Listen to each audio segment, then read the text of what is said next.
प्यारे विद्यार्थियों, मैं श्रीमती तारा नागर, राजकीय उच्च माध्यमिक विद्यालय सुमेरपुर, परिस्थिति अभिका हिंदी 10वीं की हिंदी की कक्षा में आप सभी का स्वागत है। आज हम व्यंजना शब्द शक्ति के बारे में पढ़ेंगे। व्यंजना शब्द शक्ति।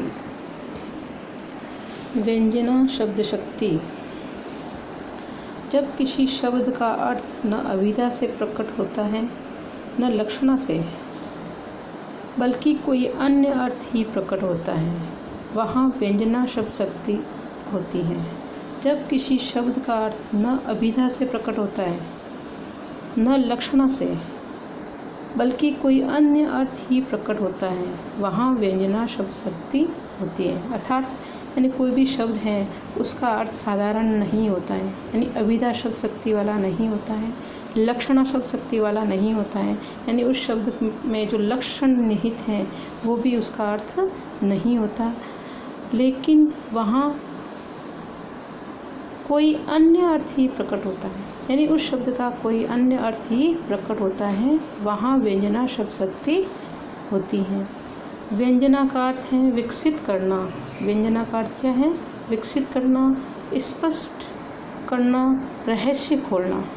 व्यंजना के 3 अर्थ है। एक तो विकसित करना, स्पष्ट करना तथा रहस्य खोलना। अतः किसी शब्द का छुपा हुआ अन्य अर्थ ज्ञात करना ही व्यंजना शब्द शक्ति कहलाती है। किसी शब्द का छुपा हुआ अन्य अर्थ ज्ञात करना ही व्यंजना शब्द शक्ति कहलाती है, यानी किसी शब्द में जो अर्थ छुपा हुआ होता है वो बताना, वो ज्ञात करना ही व्यंजना शब्द शक्ति कहलाती है। इसमें कथन के संदर्भ के अनुसार एक ही शब्द के अलग अलग अर्थ प्रकट होते हैं, यानी कोई भी शब्द है उसका अलग अलग अर्थ प्रकट होता है। तो कभी श्रोता या पाठक की कल्पना शक्ति कोई नया अर्थ कर लेती है, यानी पढ़ने वाला या सुनने वाला उस शब्द का कोई नया अर्थ ही गढ़ लेती है। इस प्रकार व्यंजना शब्द शक्ति विविध आयामी अर्थ अभिव्यक्त का सशक्त माध्यम है। इस प्रकार जो व्यंजना शब्द शक्ति है विविध आयामी अर्थ अभिव्यक्त का सशक्त माध्यम है, यानी एक ही शब्द के दूसरे अर्थ होते हैं।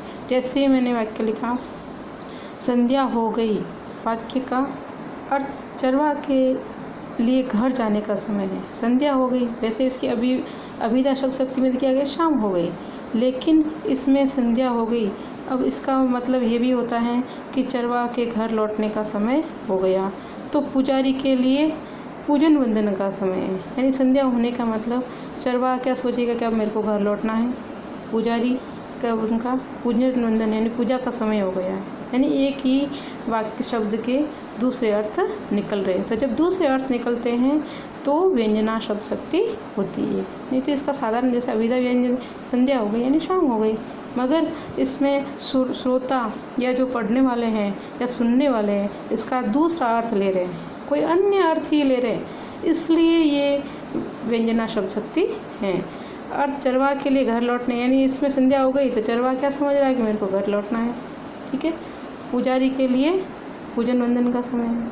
तो व्यंजना शब्द शक्ति में यही है कि उस शब्द का कोई अन्य अर्थ लिया जाता है। व्यंजना शब्द शक्ति को 2 भागों में विभक्त करते हैं। व्यंजना शब्द शक्ति 2 भागों में विभाजित करते हैं अपन। एक तो है शाब्दिक व्यंजना और दूसरी है आर्थी व्यंजना। तो मैं दूसरे वीडियो में आपको शाब्दिक व्यंजना और आर्थी व्यंजना के बारे में विस्तृत रूप से समझाऊंगी। आप मेरे को बता देना अगर आपको समझ में आ गया है व्यंजना शब्द शक्ति के बारे में, तो मेरे को बता देना कि समझ में आ गया, और नहीं समझ में आया है तो आप मेरे को व्हाट्सएप कर देना, ठीक है। कौन सी बात समझ में नहीं आई मैं आपको अच्छी तरह से समझा दूँगी, ठीक है। धन्यवाद।